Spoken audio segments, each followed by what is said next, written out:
Can you tell me the meaning of Rashmi? Ray of sun, सूर्य की किरण। चलो भरमौर का टूरिस्ट प्लेस बता दो कोई जिसमें बहुत लोग जाते हैं, सर हर साल सेलिब्रेट होता है। सर हम एक मेला ऑर्गेनाइज करते हैं। कहाँ? सर मिंजर मेला। वो भरमौर का थोड़ा चंबे का है। Chamba is not tribal. अब लॉ कह रहे हैं कि 3 दिन के अंदर आपने जो है साइन करवाने हैं, तो उसको कैसे बुलाएंगे? जो मेरा लास्ट सवाल है रश्मि आपसे कि why we should select to you today as a judicial officer. Yes What is your name? Sir Rashmi Dogra. Can you tell me the meaning of Rashmi? Yes sir, sir it is ray of sun. Ray of sun, सूर्य की किरण। Okay. You have added Dogra. What do you mean by Dogra? Sir Is a Dogra caste in Himachal Pradesh? no sir, sir actually sir, my grandfather he was in army, so he was in Dogra regiment, so only because of that to honor him we have did this sir. Okay. That is not. Tell me something about the Palampur institution, Government of India, any education institution which are located in Palampur. Sir, there is a degree college by name Vikram Batra College for graduation level for BCom, BBA, BC and BA. Central Government Research Institute. So there is an agricultural university. I'm unable to recall its name. But yes, there is Yeah, since you are staying at Palampur, you have written. So surrounding me, you must have some knowledge about. I am talking about the research institute located at Palampur. Okay, no problem. Any hospital? yes, sir. Dr. Civil Hospital. Yes, sir. Civil hospital. Hospital run by some other in a private capacity. जिसके Shanta Kumar ji chairman है। Have you visited the university? University visit की आपने? Sir, agricultural you have mentioned your village as Bandla. इसका background क्या है बंदला की? बंदला नाम की भाई it is whether it is a revenue village और it is derive from some Bandla शब्द जो कहाँ से आया ये? आपने चलो दूसरा क्वेश्चन, बैचलर ऑफ कॉमर्स किया आपने। Can you tell me something about commerce? Sir, actually, sir, definition of commerce? so definition of commerce can be defined as basically where the goods and services can be basically selling and buying of goods and services can be termed as commerce. Trade off is a word. Yes, sir, trade can be used if we talk about basic definition then yes, sir. because it is- business trade में क्या फर्क है? दोनों दोनों बेटा सोचो, घबराना नहीं है। You know everything, you are better than be people, ठीक है ना? हाँ, बी हैप्पी और डिस्कशन नथिंग। पहाड़ी में पहाड़ में तो कभी ऐसे जाओ यूज नहीं करने के लिए is commerce is related to commercial activity? हाँ yes, sir, there is a finance and yes, okay. अच्छा, आपने LLB लिखा हो। हिमाचल के वहाँ एक प्रोफेसर हैं, उनका नाम बता सकते हैं? पंजाब यूनिवर्सिटी में हुई teaching now he is a, वो पहले भी थे और अब भी सर जिन्होंने रीजनल सेंटर में पढ़ाया हुआ। Sir doctor Devendra Sharma Chauhan. Doctor Devendra sir yes और- sir earlier he was a chair और एक चेयरमैन, आप आज की चेयरमैन है वो। सर डॉक्टर वंदना अच्छा मामा, ओके ओके ओके ओके। बीजी सीरियस नहीं होना है, बीजी comfortable. Under notable achievement you I think took part और did some in HelpAge India. What do you mean by HelpAge India? Sir क्या है ये? ये सर हेल्पेज इंडिया सर एक NGO है, नॉट गवर्नमेंटल ऑर्गेनाइजेशन, जो कि सर जो ऑर्फन्स हैं और जो सीनियर सिटीजन्स हैं उनको सर्विसेज प्रोवाइड करते हैं, जैसे जिनको के घर से निकाल दिया गया है उनको उनको बेसिकली उनके लिए कोई रहने की जगह प्रोवाइड करते हैं, ये जो ऑर्फन्स हैं उनके लिए जगह प्रोवाइड करते हैं एंड साथ में से ये मेडिकल सर्विसेज भी प्रोवाइड करते हैं, जैसे फिजियोथेरेपी हो गया या जैसे इनके पर मंथ ओके ओके। तो आपने आपका क्या कंट्रीब्यूशन रहा इसमें? Sir actually sir first of all sir मेरा जो डायरेक्टली इनके साथ कंट्रीब्यूशन से स्टार्ट हुआ जब इन्होंने मुझे एज अ पैनलिस्ट इनवाइट किया था, ओके जहाँ पे सर मुझे अपनी फील्ड से इनको मैंने गाइड करना था रिगार्डिंग विल और इनके जो राइट्स हैं जो भी अगर उनके अगेंस्ट में डोमेस्टिक वायलेंस हुआ ओके ओके। अच्छा ये बताइए, इस टाइप का कोई इंस्टीट्यूट पालनपुर में है? अगर है तो कहाँ पर है? सर ये सर हेल्पेज इंडिया जो है इनका इंस्टीट्यूट है सर, एनजीओ है सर, इनका है सर। कभी विजिट किया आपने? सेम है, ऑर्फेन्स का ही है, इवन ओल्ड सिटीजन भी है, ऑर्फेन्स भी है। ये सर एसएसबी चौक में ये सर इनका हेल्पेज इंडिया का एनजीओ सर, हेल्पेज इंडिया के नाम से ही है। नहीं, एक और ऑर्फेन्स का और सीनियर सिटीजन का, जो जिन बच्चों ने अपने माँ बाप छोड़ दिए उनका institute, they are doing very good service. Panchrukhi गए अभी आप कभी? नहीं, पंचरुखी बहुत बहुत बहुत बड़ा इंस्टीट्यूट है, बहुत बहुत काफ़ी बड़ा इंस्टीट्यूट है और दे आर डूइंग बहुत बढ़िया। ओके, यू हैव रिटन कि you stayed at Chandigarh for 6 years. Tell me, who was the architect of Chandigarh? Sir, he was a French architect. French, sir, Lee. क्योंकि ये क्वेश्चन बनता है, आपको वहाँ ही पूछ सकते हैं इस क्वेश्चन को। ली कार्बूजियर। रोज गार्डन का नाम सुना आपने? रोज गार्डन किसने एस्टेब्लिश किया है?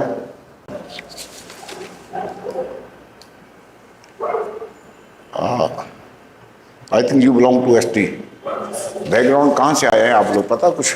Yes sir. Sir, actually sir हम migrated है सर, चंबा के आगे सर एक जगह है गधेर नाम की। कौन सा? गधेर। और प्रेजेंट नाम क्या है इसका गधेरने का? सर ऐसे जो पूरा सर से नया गांव बोलते हैं सर उसको सर, बट जो पूरा चंबा के आगे कभी गए हैं? सर एक बार गई थी when I was in 8th। रास्ता बता दो, मुझे जाना है तो कैसे जाएंगे? Sir first of all sir यहाँ से पालनपुर से बस ली तो चंबा गए थे डायरेक्ट, एंड चंबा से आगे 2 रास्ते, एक तो गुरमोर को जाता है एंड सर दूसरा सर गधेर को जाता है। तो आप सर होली से ऊपर जाओगे, जो होली से जगह है चंबा के आगे होली जगह सर, वहाँ से ऊपर जाओगे तो सर वहीं से ही है सर रास्ता गधेर को। और कभी आपको पता पालनपुर से भी रास्ता है सीधा ही गधेरने को? पालनपुर से सर वैसे तो डायरेक्ट ही है सर चंबा। ये पालनपुर से बीड़ से वहाँ एक पावर हाउस बना है, वहाँ से भी रास्ता है। याड़ा इज ए प्लेस, उसके साथ ही है, याड़ा क्रॉस करते हैं उसके बाद जाके नया ग्राम जो है मतलब it's a good place. Holi से कितना दूर है? क्योंकि ये बड़ा इंपॉर्टेंट क्वेश्चन है।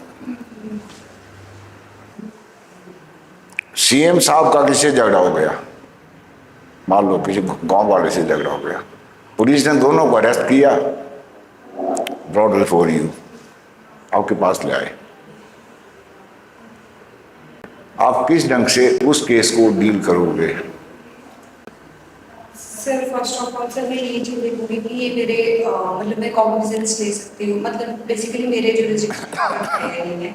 And sir first of all मैं ये चीज़ देखूंगी कि ऑब्वियसली चीफ मिनिस्टर सर एक बहुत बड़ी पोजीशन है, तो सर मैं ऐसे ही मतलब ऑब्वियसली एक स्पेशल ट्रीटमेंट तो सर किसी को भी नहीं दिया जाता सर जुडिशरी में, बट स्टिल मैं इस चीज़ का ध्यान रखूंगी कि उस पोजीशन को हैम्पर किया जाए, क्योंकि हाँ एक पोजीशन एक पर्सन के साथ एक पोजीशन जुड़ी हुई है, सर मैं उस चीज़ का ध्यान रखूंगी फर्स्ट ऑफ ऑल कि पोजीशन को कोई हैम्पर ना करे। चलो उस जुडिशियल में से क्वालिटी बता दो इस केस में, what quality should a judicial magistrate while discharging his duty deciding the cases should have? Yes, उसके सर फर्स्ट ऑफ ऑल अगर सर ऐसे कोई केसेस आते भी हैं सर उनके पास, तो उनको पहले तो ये चीज़ का ध्यान रखना है कि और कोई भी नेचुरल जस्टिस का प्रिंसिपल वायलेट ना हो, बेसिकली दोनों पार्टीज को सुनने का पूरा राइट मिले। एंड सर एंड सर फिर उसके अकॉर्डिंगली सर मैं डिसाइड करूंगी कि केस है क्या। बेसिकली अगर सिविल केस ठीक में है बेटा, you have to be maintain rule of law. क्या रूल ऑफ लॉ क्या क्या क्या कहता है? ये डिसाइड किया था, everybody right from president to below constable they are equal in the eyes of law. अगर दोनों आते हैं, both have to be tried equally. ये नहीं कि एक को कुछ करे दूसरे को कुछ कर दिए, ठीक है? That is what rule of law, ठीक है? ओके, अब आप आइए, what is cross examination? Sir, cross-examination is conducted while doing taking evidences. Sir, ये section 145 Indian Evidence Act में defined है. So basically cross-examination की जाती है जब witnesses को basically order follow किया जाता है. First of all एक examination in chief होता है, जहाँ पे basically जो party है वो अपने तीन बताइए, मुझे ज़्यादा नहीं, simply. Sir first of all sir examination in chief की जाएगी सर, जिसमें कि पार्टीज अपने पहले आएगी, पहले क्रॉस एग्जामिनेशन आएगा। सर पहले एग्जामिनेशन इन चीफ आएगा। Sir first of all examination in chief conduct कराया जाएगा, जिसमें विटनेसेस अपने एक्यूज सॉरी सर पार्टीज अपने विटनेसेस को बुलाएगी एंड सर उनको एग्जामिन किया जाएगा। एंड देन सर फिर क्रॉस एग्जामिनेशन आएगा, जहाँ पर जो एक्यूज बेसिकली डिफेंस काउंसिल है वो जो Yes, so Rashmi, can you please name the Chief Justice of India? Sir honourable chief justice PR। Okay. अभी हाई कोर्ट में कितने जजेस की स्ट्रेंथ है आजकल? सर 11 जस्टिस को high court of. Okay, and sanction strength कितनी है?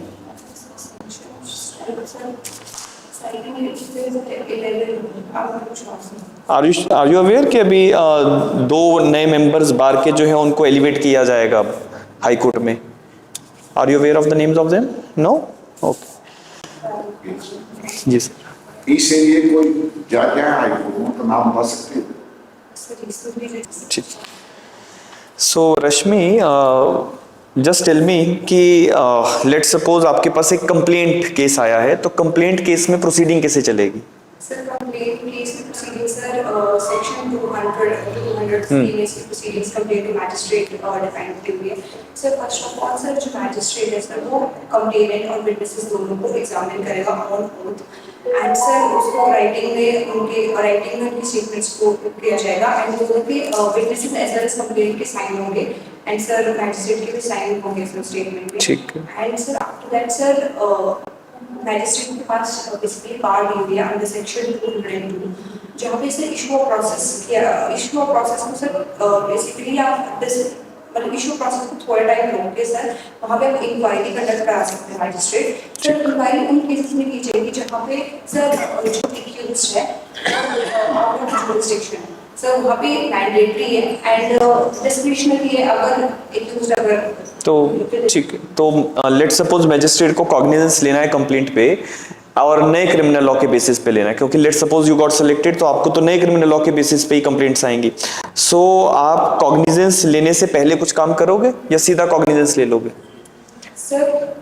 सर इवन सर अगर sir first of all sir अगर जैसे ही हमारे पास सर जैसे ही कंप्लेंट आएगी सर कॉग्निजेंस सर वो पहले मतलब जुडिशियल फाइल से पहले लगना शुरू हो जाएगा, बट सर उससे पहले सर एक इंक्वायरी कंडक्ट करवा सकता है मैजिस्ट्रेट। कोई रूल आपको पता लग रहा है जो चेंज हुआ है अभी नए क्रिमिनल लॉ में? Are you aware of that?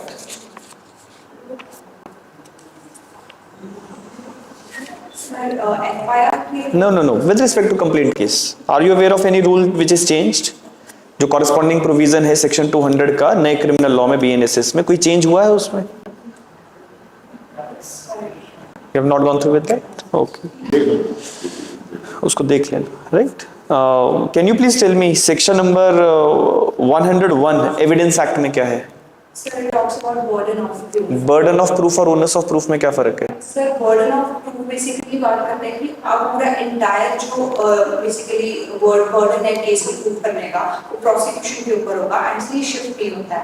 But when we talk about onus of proof sir ये basically it keeps on shifting basically जैसे पार्टी ने अप्लाई प्रूव कर दिया है और बेसिकली अगर फॉर एग्जांपल अगर एक्यूज के ऊपर उसको अगर प्रूव करना है कि उसका केस एक्सेप्शंस के अंदर आता है तो सर ओनस ऑफ प्रूफ उसके ऊपर हो जाएगा ये प्रूव करना कि उसका केस क्यों आना है. एक्यूज्ड को जब रिबटल देना है तो do he is required to prove the things beyond reasonable doubt या only some other thing is there?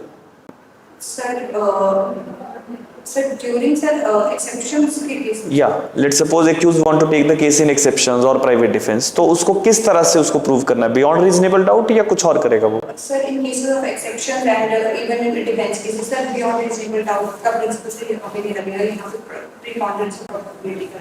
Preponderance of probability means what? Sir basically मतलब बियॉन्ड रीजनेबल डाउट तो सर वैसा होगा जहाँ पे आपको कोई एक मिसिंग मतलब वहाँ पे कोई ऐसी चेन पूरी कंप्लीट होनी चाहिए आपके एविडेंस. ठीक है.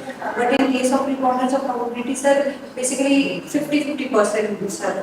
ठीक. It means he has to create the hypothesis that he is innocent, right? Okay. Okay. So Rashmi, let's suppose you got selected.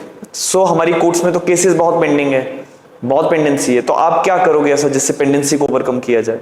Sir actually sir इसके रिलेटेड सर एक केस भी है sir Yashpal Jain versus Sushila Reddy. Sir वहाँ पे honourable supreme court ने sir कुछ guidelines issue की हुई हैं.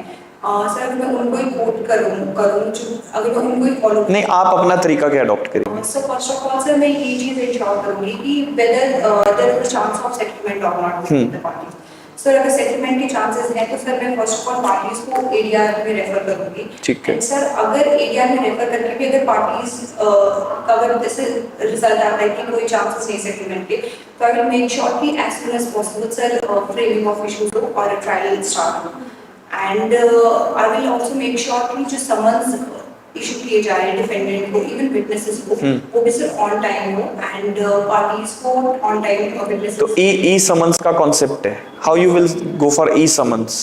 सर ई समन्स का भी सर इवन सीपीसी में इसके लिए प्रोविजन है जहाँ पे आप ई समन्स भी इशू कर सकते हो थ्रू ईमेल्स और फैक्स मैसेजेस. सर इवन अगर मैं उससे भी अगर करना चाहूँगी सर व्हाट्सएप से हो जाएगा समन? सर व्हाट्सएप से sir Are you aware of any such thing? Sir, actually, sir, there was a recently एक सुप्रीम कोर्ट की जजमेंट आई है सत्येंद्र कुमार सर, बट वहाँ पे सेक्शन 41A के रिगार्डिंग बात वो तो क्रिमिनल केसेस में है ना, सिविल केसेस में. सिविल केसेस में तो sir WhatsApp I am not sure. You're not sure? You're not visited to courts for these things? आपने नहीं देखा? So अभी एक नया कॉन्सेप्ट आया है EFIR का, उसके बारे में बताइए कुछ. Sir basically sir EFIR sir हमारे भारतीय न्याय सुरक्षा नागरिक सुरक्षा संहिता में इंट्रोड्यूस किया गया है.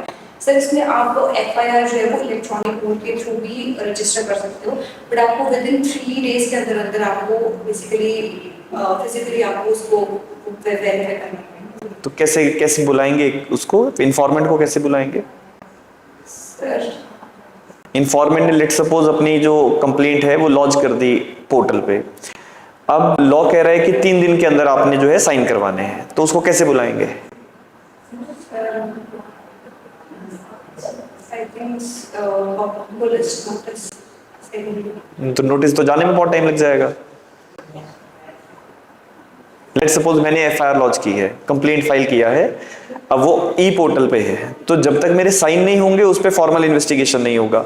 सो अब पुलिस वाले मुझे कैसे बुलाएंगे? तो टेलीफोन भी तो कर सकते हैं, मैंने नंबर भी तो दिया होगा. ठीक गुड. सो लेट सपोज आप जैसे मजिस्ट्रेट अब बने, कोई व्यक्ति डायरेक्टली आपके पास एक एप्लीकेशन लेके आता है that police is not lodging the FIR, तो उस एप्लीकेशन में क्या चीजें आप देखोगे पहले? सर फर्स्ट ऑफ ऑल तो सर मैं ये देखूंगी कि एग्जैक्टली बेसिकली ऑफेंस है क्या, एंड सर फिर मैं ये चेक करूंगी कि पुलिस क्यों भी मतलब रीजन चेक करूंगी कि क्यों पुलिस लॉन्च नहीं कर रही है. एंड सर जब मुझे ये चीज़ लग रही है कि एक ऑफेंस हुआ है एंड पुलिस उस चीज़ के रिलेटेड कोई एक्शन नहीं ले रही है, तो सर मैजिस्ट्रेट को इसमें पावर दी गई हुई है सर। फर्स्ट ऑफ ऑल तो सर इसमें 190 में तो कॉग्निजेंस ले सकता है मैजिस्ट्रेट, डायरेक्ट ले सकता है, नहीं तो कंप्लेंट केसेस में भी ले सकते हैं। एंड सर इसके अलावा सर सेक्शन 136 क्लॉज 3 में भी पावर दी हुई है मैजिस्ट्रेट को, जहाँ पे सर वो बेसिकली वहाँ पे सर प्री कॉग्निजेंस और पोस्ट कॉग्निजेंस की बात दी हुई है मैजिस्ट्रेट्स को। सर उन केसेस में वो डायरेक्टली कॉग्निजेंस ले सकता है सर। तो एक तो हो गया कि आपने कॉग्निजेंस ले लिया, दूसरा आपके पास क्या ऑप्शन है? सर दूसरा सर डायरेक्ट करना सर पुलिस को डायरेक्शन दिया, तो आप कुछ इंश्योर करेंगे कोई भी व्यक्ति आपकी कोर्ट में आ सकता है कि police has not launched the FIR in this case and please ask the police, ठीक है? तो अब एक व्यक्ति ने आपके पास एक एप्लीकेशन लगाई, हाउ यू विल इंश्योर कि ये जो कह रहा है ये फ्रिवोलियस चीज नहीं है, वेक्सेशियस नहीं है, मिसलीडिंग चीजें नहीं कह रहा, how you will ensure that? कुछ जजमेंट है आपके ध्यान में अभी?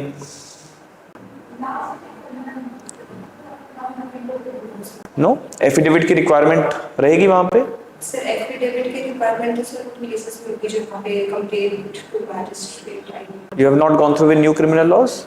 ओके, लेट्स सपोज आपने जब देखा कि अच्छा एसएचओ ने एफआईआर दर्ज नहीं किया, तो आप ये नहीं पूछोगे कि वो कंसर्न व्यक्ति एसपी के पास गया था कि नहीं गया था? सर इसको लेकर सर प्रॉपर एफआईआर सेक्शन 173 एमबीबीएनएस में सर एक प्रॉपर प्रोसीजर दे रखा हुआ है, जहाँ पे सर पहले आप एसएचओ के पास जाओगे एंड देन आप एसपी के पास जाओगे एंड से जब सारी रेमेडीज आपकी एग्जॉस्ट हो जाएंगी तब आप कोर्ट को रेफर करोगे। तुम कोर्ट में जाएंगे, ठीक ठीक। Types of offences, cognizable and non-cognizable. Sir, cognizable offences are those offences which covers heinous crime, and if we talk about non-cognizable offences, then it includes less heinous crimes. So how you will get the classification कि कैसे पता लगेगा कि ये offence cognizable है या नहीं? Sir, schedule 1 of the CIP provides. Okay, thank you. Both. Okay Hold on, hold on.